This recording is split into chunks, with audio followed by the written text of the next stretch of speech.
नमस्कार दोस्तों, आज अपनी बात शुरू करने से पहले मैं उन सभी हस्तियों को धन्यवाद देना चाहूंगा जिन्होंने मेरे जीवन को यहां तक पहुंचने में बहुत बड़ा सहयोग किया है, बहुत बड़ा योगदान किया है। सबसे पहले तो मैं अपने अपलाइन एग्जीक्यूटिव डायमंड का धन्यवाद करना चाहूंगा, क्योंकि आज मैं जो भी कुछ हूं, चाहे भले ही उसके फ्रूट्स मैं खुद एंजॉय कर रहा हूं, मेरा परिवार एंजॉय कर रहा है, लेकिन उस सफलता में, मेरी सफलता में एक बहुत बड़ा योगदान है जिसके लिए मैं हमेशा उनका ऋणी रहूंगा। उसके बाद मैं जो आज इस दुनिया में नहीं है, लेकिन उनका दिखाया हुआ एक एक रास्ता मेरे जीवन को आज भी उज्जवल कर रहा है, आज भी रोशन कर रहा है। उनके बताए हुए तरीकों की वजह से मैं आज भी अपने बच्चों को एक अच्छा नागरिक बनाने में कामयाब हुआ हूं, सफल करने में कामयाब हुआ हूं। क्योंकि मेरा यह मानना है, आपकी सफलता कितनी भी क्यों ना हो, यदि आपके बच्चे सफल नहीं होते हैं तो आपकी सफलता का कोई महत्व नहीं है। इसके बाद जिम और नैन्सी डोनन, जिम आज इस दुनिया में नहीं है, लेकिन मैं उनका भी धन्यवाद अदा करना चाहूंगा, क्योंकि उनका भी एक बहुत बड़ा योगदान है मेरी सफलता के लिए। दोस्तों,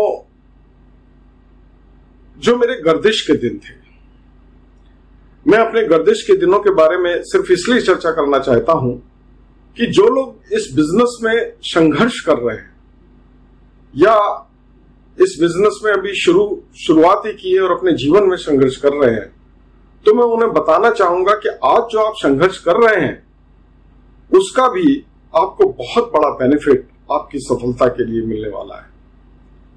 मुझे आज भी याद है जब मेरा आखिरी फेलियर था बिजनेस में, ट्रेडिशनल बिजनेसेस में, जब मैं एक डेयरी का बिजनेस करता था और उस डेयरी का बिजनेस मुझे एक साल के अंदर लाखों रुपए का नुकसान, जो 95 में करीब जो है 96-95 में लाखों रुपए का नुकसान जो मुझे हुआ था, उसे सहन करना मेरे लिए कोई आसान काम नहीं था।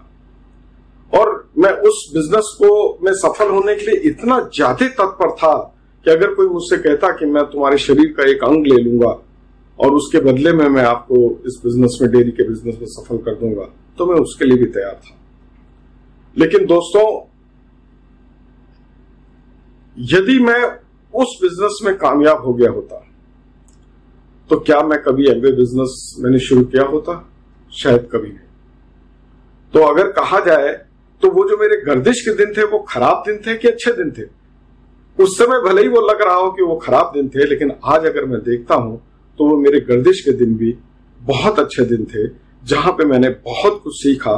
और शायद जो मैं एमवे बिजनेस में जो मुझे कामयाबी मिली, उस कामयाबी में भी उन गर्दिश के दिनों का बहुत बड़ा हाथ है, क्योंकि उन दिनों मैंने अपने आप में बहुत सारे सुधार किए, अपने आप में बहुत सारे करेक्शंस किए। और जो लोगों ने मुझे जो उस समय जो ताने दिए, तो हालांकि वो मेरे दिल को छू गए, लेकिन फिर भी मैं कहूंगा कि उन ताना देने वालों को भी मैं बहुत बहुत धन्यवाद देना चाहूंगा, क्योंकि जब जब मुझे ताने मिले तब मेरा इरादा, मैं और ज्यादा संकल्पित हुआ कि मैं अपने जीवन में जरूर कामयाब होऊंगा। तो दोस्तों, मैं आज अपने बात की शुरुआत सिर्फ इसीलिए यहां से करना चाहता हूं कि यदि आप आज संघर्ष कर रहे हैं तो घबराइए मत, परेशान मत होइए, क्योंकि ये आपके बुरे दिन नहीं है, ये आपके अच्छे दिन हैं। और ये अच्छे समय आने का एक आगाज है, एक शुरुआत है, तो आप उनसे घबराइए मत। तो दोस्तों, आज जो बिजनेस के ट्रेंड्स हैं, जब हमने ये बिजनेस शुरू किया था और आज जो ये बिजनेस जो हम कर रहे हैं, ये बिजनेस पूरी तरीके से बदल चुका है। और दोस्तों, वो बिजनेस कभी भी मतलब एक सा नहीं रह सकता है। बिजनेस करने के तरीके कभी भी एक से नहीं रह सकते हैं। यदि आप किसी अच्छे शोरूम को देखते हैं तो आप पाएंगे कि उस शोरूम में हर 2-4-5 साल में कुछ न कुछ बदलाव हो जाते हैं, उनके सेल्समैन के बात करने का तरीका बदल जाता है। ऐसे ही हमारे एमवे बिजनेस का भी तरीका, इसको बिजनेस को करने का तरीका पूर्ण तरीके से बदल चुका है।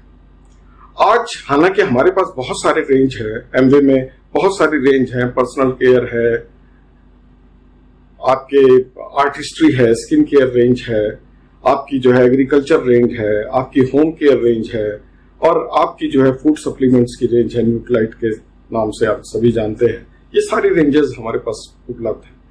लेकिन आज जो मैं सबसे ज्यादा जो उत्साहित हूं वो इसलिए उत्साहित हूं कि आज जो हमारा फूड इंडस्ट्री का जो बिजनेस है वो पूरे भारत में जूम कर रहा है।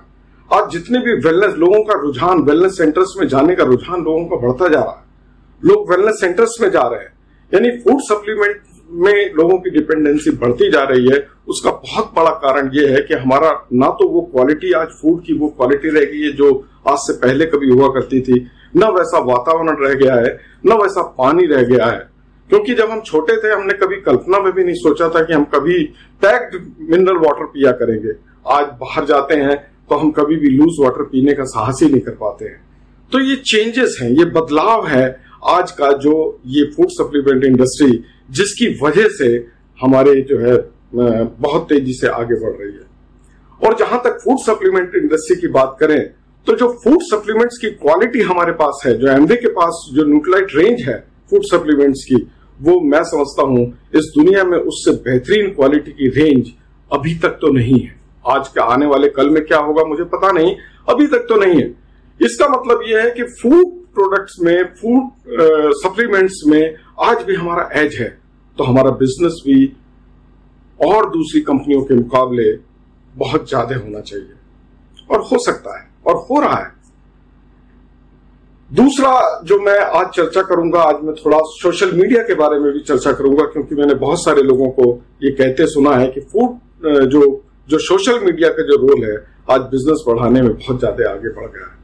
क्योंकि हम जब काम शुरू करते थे तो हम आज डिजिटल मार्केटिंग के लोग बात करते हैं, आज सोशल मीडिया की बात करते हैं, आज ट्विटर की बात करते हैं, आज जो है यूट्यूब की बात करते हैं। लेकिन वो समय था जब हम डोर टू डोर जाकर के माल बेचा करते थे, या किसी व्यक्ति से जाकर के हम पर्सनली जाकर के मिल सकते थे। लेकिन आज सोशल मीडिया के माध्यम से हम अपना बिजनेस घर बैठे बहुत तेजी से बढ़ा सकते हैं। तो दोस्तों, जब फूड सप्लीमेंट्स की हम बात करते हैं तो हम अगर दूसरे शब्दों में कहा जाए तो आयुर्वेद की बात करते हैं। क्योंकि आयुर्वेद क्या कहता है? आयुर्वेद कहता है कि हमारा जो भोजन है वही हमारी दवा है, और हम जितने मसालों का प्रयोग करते हैं, या हम बहुत सारे जो है सब्जियों का प्रयोग करते हैं, बहुत सारे चीजों में हम प्रोटीन्स का प्रयोग करते हैं, वो सब क्या है? वो सब आयुर्वेद ने हमें बताया है। तो आयुर्वेद कहता है कि किसी भी बीमारी का इलाज वो आपके भोजन से संभव है, और भोजन से ही आपको रोगों को भी आप आमंत्रित करते हैं। तो हम दो तरीके से अगर आप बात करें तो नंबर 1, अगर हमें स्वस्थ रहना है, क्योंकि हम लोग वेलनेस इंडस्ट्री में हैं, एक वो इंडस्ट्री है कि जब आप बीमार पड़ जाएं तो अस्पताल जाएंगे, और एक वो इंडस्ट्री है कि आप बीमार ही ना पड़े और आपको अस्पताल जाना ही ना पड़े। तो हम लोग इसीलिए अपने आप को कहते हैं कि हम वेलनेस इंडस्ट्री में। तो वेलनेस में एक तो हमारे फूड सप्लीमेंट्स है, तो यानी हमारे को अपने आहार पे ध्यान देना है, और दूसरा जो एक दूसरा पहलू है बिजनेस का, वो है हमारी लाइफस्टाइल। अगर हम अपनी लाइफस्टाइल में और अपने खान पान में हम छोटे छोटे बदलाव कर ले तो हम वाकई में एक स्वस्थ और एक बेहतर जीवन जी सकते हैं। तो चेंज जो है वो सबसे बड़ा सत्य है। इस दुनिया में हर चीज परिवर्तित है।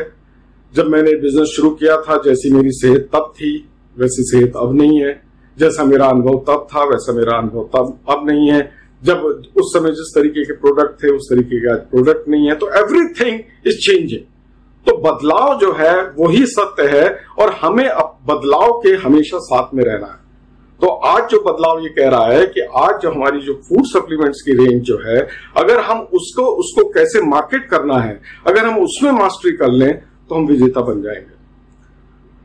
तो अगर हम उस रेंज में मास्टरी करना चाहते हैं तो सबसे पहला काम हमें क्या करना है? हमें अपने आप को प्रिपेयर करना है। प्रिपेयर किस चीज में करना है? कम से कम जो हमारे पास जितने भी किस्म के फूड सप्लीमेंट्स अवेलेबल हैं, उन फूड सप्लीमेंट्स की हमारे पास जानकारी होनी चाहिए। दो तरीके से जानकारी होनी चाहिए। नंबर 1 तो जानकारी ये होनी चाहिए कि कौन सा सप्लीमेंट्स क्या काम करता है, एक तो ये जानकारी हो गई। और दूसरी जानकारी हमें ये चाहिए कि वो सप्लीमेंट्स जब हमने किसी विशेष व्यक्ति को विशेष रोग के के रोग, उसकी शारीरिक समस्या या स्वास्थ्य संबंधी समस्याओं के लिए जब हमने उस व्यक्ति को वो फूड सप्लीमेंट्स दिया तो उस व्यक्ति पर उस फूड सप्लीमेंट्स का क्या असर हुआ। हमें इन दो चीजों में अगर हम मास्टरी कर ले तो हम फूड सप्लीमेंट्स को बहुत आसानी से बेच सकते हैं।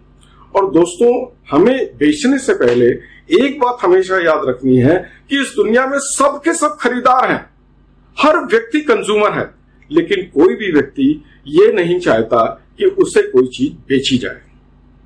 तो यानी अगर हम लोगों की ये साइकोलॉजी पढ़ ले तो हमें क्या काम करना है, हमें फूड सप्लीमेंट्स बेचने तो हैं, लेकिन बेचने से ज्यादा हमें रिकमेंडेशंस देनी है।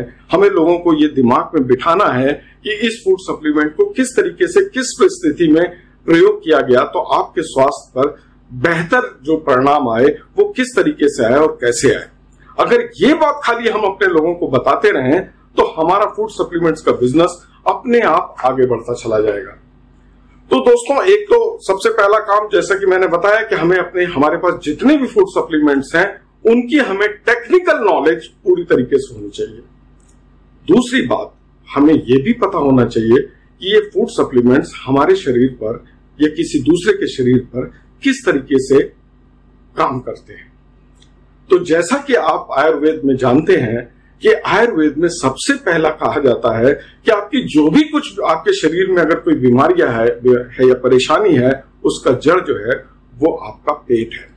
यानी कोई भी बीमारी आपके पेट की वजह से शुरू होती है और कोई भी बीमारी अगर हम पेट को सही कर ले अपना तो वो बीमारी हमारी पेट से ही खत्म हो सकती है। तो दोस्तों, मुझे जो सबसे ज्यादा सरप्राइजिंग, हालांकि मैं इस बिजनेस में लगभग पिछले 26 सालों से हैं, लेकिन मुझे जो सबसे ज्यादा जो सरप्राइज हुआ वो तब ये पता जब मुझे चला कि हमारी जो गट है, हमारी गट हेल्थ पे अगर हम काम कर लें तो हम इस फूड सप्लीमेंट्स का रिजल्ट सबसे बेहतर तरीके से प्रस्तुत कर सकते हैं। तो गट के लिए हमारे पास 3 प्रोडक्ट्स हैं। नंबर 1, हमारे पास फाइबर है। नंबर 2, हमारे पास त्रिफला है, अम्लता की विविधता ये है। और तीसरा जो प्रोडक्ट है वो है प्री एंड प्रोबायोटिक्स। ये 3 चीज जो है हमारे गट के लिए, हमारे गट के स्वास्थ्य के लिए बहुत जरूरी है। इन तीनों चीजों के लिए पहले हमें थोड़ा सा गट को समझना होगा। दोस्तों, हमारी गट में लगभग 3 किलो के आसपास, 3 किलोग्राम के आसपास वजन के बैक्टीरिया रहते हैं। अब आप सोचिए बैक्टीरिया कितना सूक्ष्म होता है।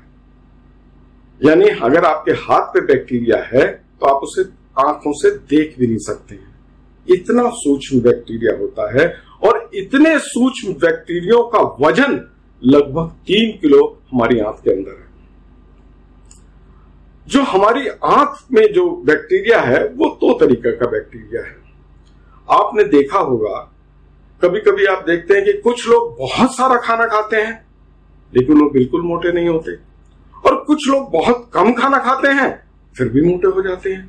तो कारण क्या है? ये सारा रोल जो है हमारे गट के अंदर जो बैक्टीरिया है ये उसकी वजह से ऐसा होता है। तो हमारे गट में जो बैक्टीरिया है वो 2 तरीके का बैक्टीरिया है, एक गुड बैक्टीरिया और एक है बैड बैक्टीरिया। बैड बैक्टीरिया का क्या काम है, बल्कि ज्यादातर जो हम लोग हैं हमारे अंदर, जो खासकर जो थोड़ा सा ही खाते हैं और मोटे वजन उनका बढ़ने लगता है, या बहुत सारी बीमारियां जिनके शरीर में पहुंची हुई हैं, बैड बैक्टीरिया क्या काम करता है, उन चीजों को सबसे जल्दी डाइजेस्ट करता है जो हमारे स्वास्थ्य के लिए हानिकारक है।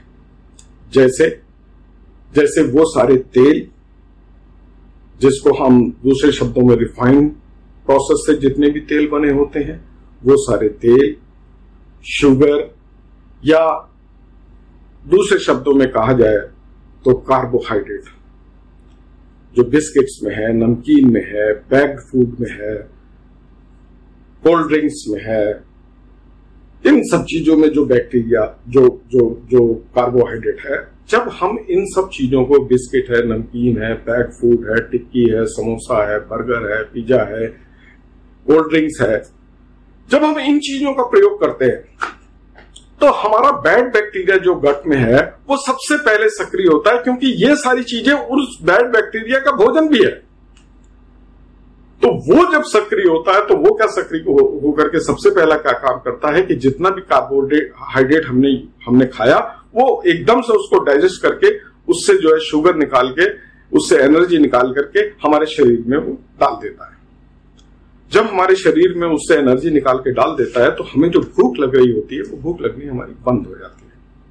और जब हमारी भूख लगनी बंद हो जाती है तो हम जो है खाने की हमारी रिक्वायरमेंट खत्म हो जाती है। यानी हम जो अच्छा खाना है जिसमें प्रोटीन है, फाइबर है, अच्छा जो है गुड कोलेस्ट्रॉल है, या दूसरे शब्दों में कहें कि गुड अच्छे किस्म का जो घी है वो है, या विटामिन है, मिनरल्स हैं, ये सब, यानी एक बार ये हमने खाए भी, यानी हमने पहले कार्बोहाइड्रेट भी खाया और हमने ये चीजें भी खाई, लेकिन अगर हमारे अंदर जो है बैड बैक्टीरिया की संख्या ज्यादा है तो उसने क्या किया, प्रोटीन्स को, मिनरल्स को, विटामिन को तो हमारे शरीर में ऐसे ही बाहर नीचे, उसने वैसे ही नीचे को उसको धकेल दिया।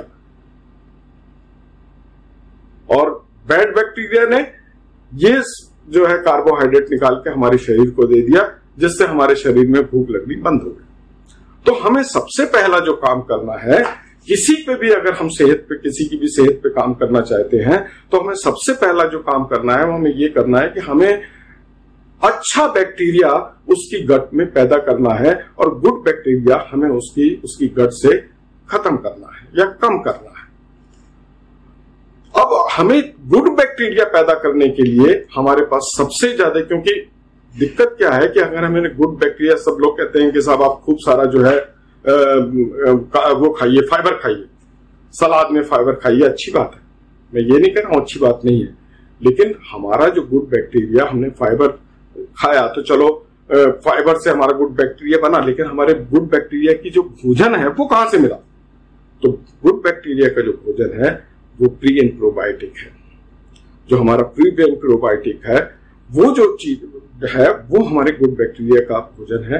यानी जो प्री एंड प्रोबायोटिक है वो हमको दही में मिलता है, या जितनी भी क्षारीय चीजें हैं हमको बासी रोटी में मिलता है, हमको जो खमीर उठा हुआ हम डोसा और इडली खाते हैं या ढोकला खाते हैं हमें उसमें मिलता है। वो सब हम बासी रोटी हम खाते नहीं, इडली, नॉर्थ इंडियन तो इडली डोसा खाते नहीं, और अगर हम खाते भी हैं तो हमें आज पैक्ड फूड के रूप में डोसा इडली का जो है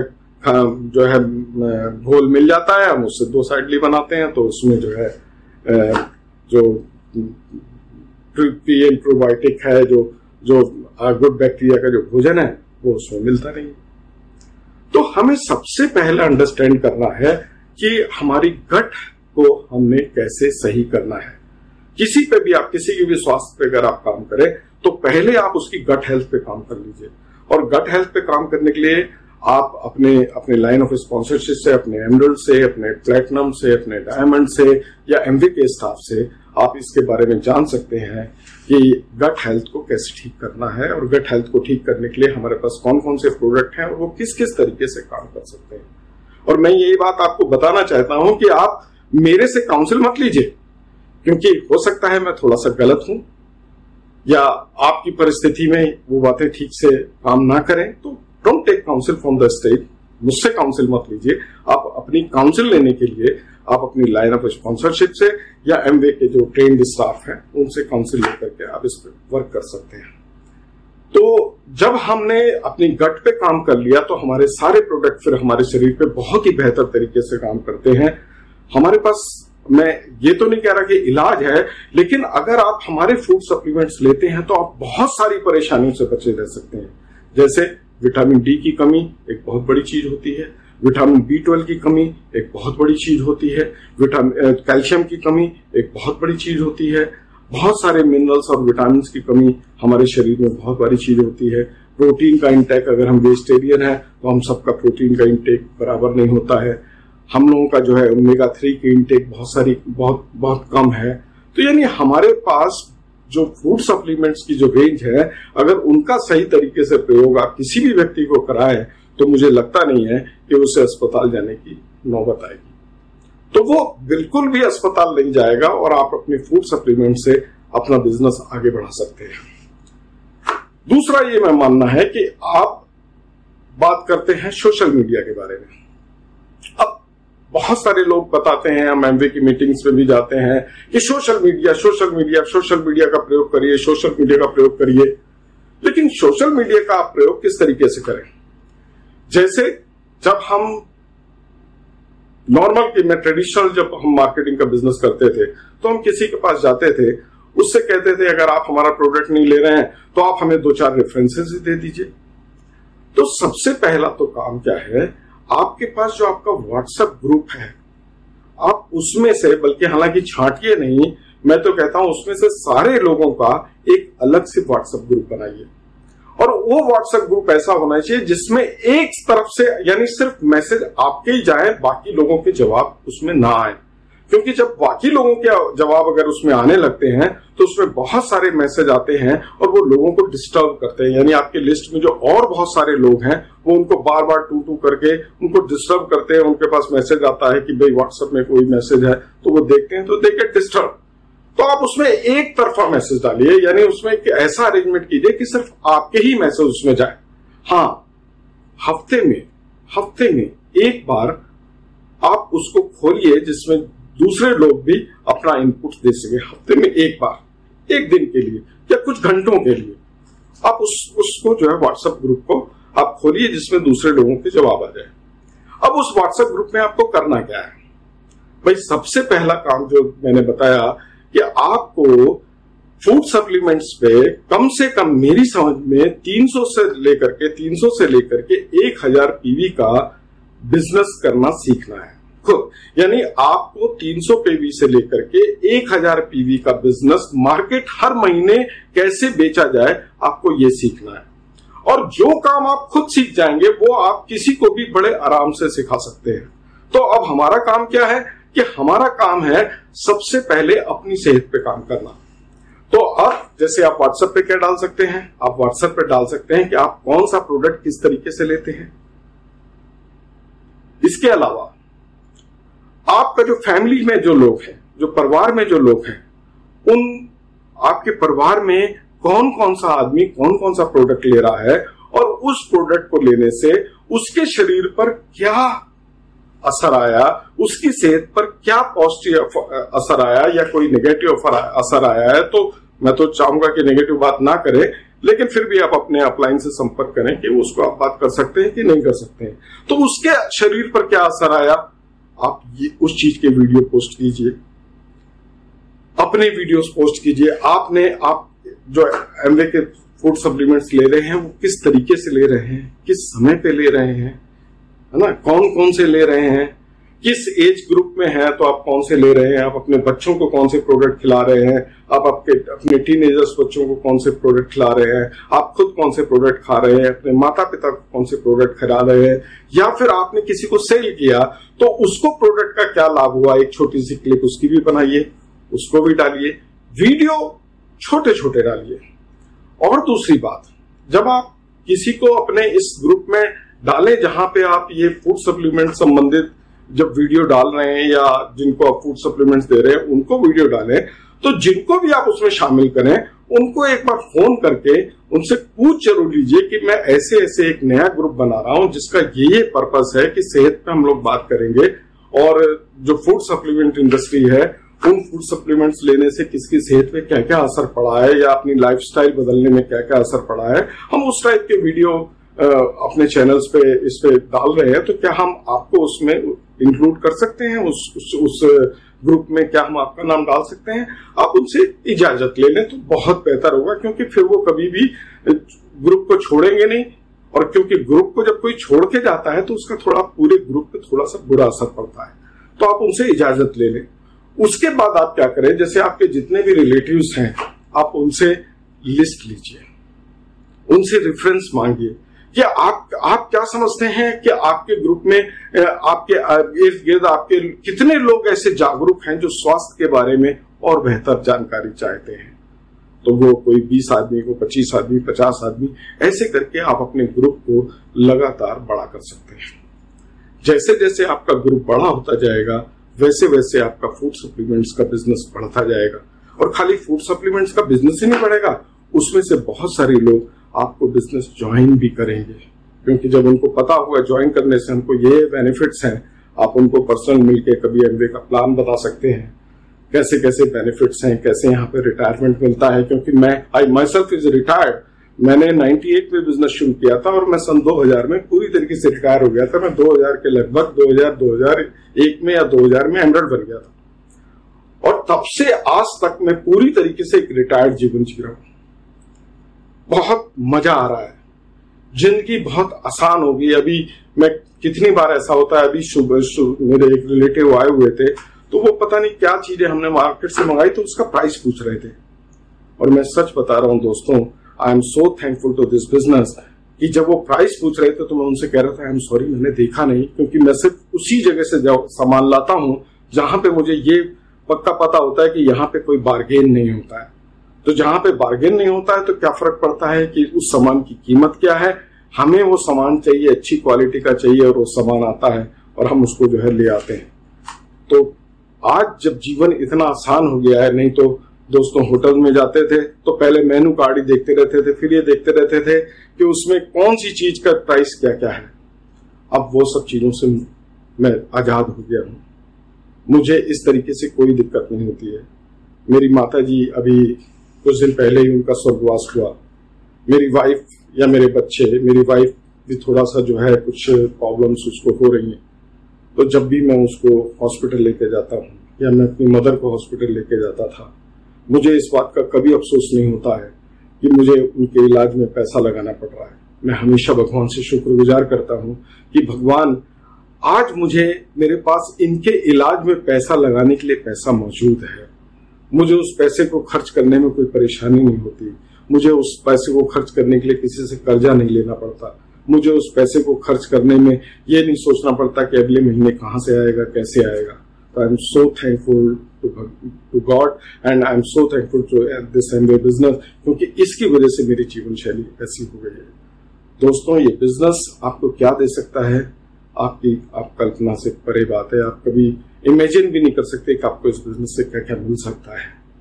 एक अच्छी लाइफस्टाइल, एक मानसिक रूप से आजादी, एक मानसिक रूप से जो आजादी होती है वो बहुत मायने रखती है। लेकिन दोस्तों, बिजनेस को बिजनेस के तरीके से समझिए, बिजनेस को बिजनेस के तरीके से करिए, क्योंकि बहुत सारे लोगों को बिजनेस करना नहीं आता है। मुझे खुद भी याद है जब मैं बिजनेस करता था, ट्रेडिशनल बिजनेस करता था, तो कुछ बिजनेस में कामयाबी मिलती थी और कुछ बिजनेस में नाकामयाबी मिलती थी। जब नाकामयाबी मिलती थी तो मेरे बिजनेस में मेरे परिवार का क्या हाल होता था मैं बता नहीं सकता हूँ। मेरी माँ सदमे में आ जाती थी और उनको देख करके मैं खुद सदमे में आ जाता था। और हमें हमेशा सिखाया है कि when emotion is high, intelligence is low. जब आप इमोशनली चार्ज होते हैं तो आप हमेशा निर्णय खराब लेते हैं। तो होता क्या है कि जब हम बिजनेस करना शुरू करते हैं या हम इस बिजनेस के बीच के दौर में होते हैं तो हम कई बार इमोशनली चार्ज हो जाते हैं। इमोशनली जब हम चार्ज हो जाते हैं तो हमारी इंटेलिजेंस जो है वो बिल्कुल लो होती है। लेकिन बिजनेस करने के तरीके अलग होते हैं, बिजनेस करने वालों की थिंकिंग प्रोसेस से अलग होता है। मैं दोस्तों आपको एक ऐसे व्यक्ति की बात बताना चाहता हूं। जब मैं सिंगल स्विंग मशीन्स में नौकरी करता था, मैं वहां पे डिस्ट्रिक्ट मैनेजर था, तो मेरा एक डिस्ट्रीब्यूटर था लखनऊ में। मैं उसका नाम तो नहीं बताना चाहूंगा, लेकिन मैं उसकी स्टोरी आपको जरूर बताऊंगा, क्योंकि ये स्टोरी हमें उस दौरान उसने बताई थी और उसके बाद की स्टोरी फिर मैंने खुद उसकी देखी है। उस व्यक्ति ने बताया कि जब उसने बताया क्योंकि हम एक बनिया फैमिली से बिलोंग करते हैं और हम लोगों का बिजनेस करने का तरीका अलग होता है। जब भी हमारे परिवार में कोई जवान बच्चा तैयार होता है अपना कैरियर को आगे ले जाने के लिए, अपना कैरियर शुरू करने के लिए, तो बोले दिवाली के दिन हम सब के सब पूरी फैमिली के सारे भाई भतीजे, फादर, चाचा, सब लोग इकट्ठा होते हैं। और जब हम इकट्ठा होते हैं तो हर आदमी जो डिफरेंट बिजनेस कर रहे होते हैं, सब लोग अपना हिसाब देते हैं। और जब सब लोग अपना हिसाब देते हैं तो कोई बताता है हमें इतना फायदा हुआ, कोई बताता है हमें इतना नुकसान हुआ। तो बोले उस दिवाली के दिन जब भी हमारे यहाँ कोई बच्चा अपना कैरियर शुरुआत करना करने की सोचता है तो उससे पूछा जाता है कि तुम क्या करोगे। उसको कुछ सलाह खुद नहीं देते कि आप ये करो, ये करना चाहिए, ऐसे करना चाहिए, बोले नहीं, वो पूछते हैं तुम क्या करोगे। तो वो सज्जन हमारे जो डिस्ट्रीब्यूटर थे उन्होंने बताया कि उस समय मुझसे भी पूछा गया कि अब तुम क्या करोगे। तो बोले उस समय जो है वीडियो, नए नए वीडियोस आए थे, तो वीडियो का जमाना था, तो हमने सोचा कि हम जो है वीडियो लाइब्रेरी करेंगे और कुछ वीडियो किराए पे उठाएंगे।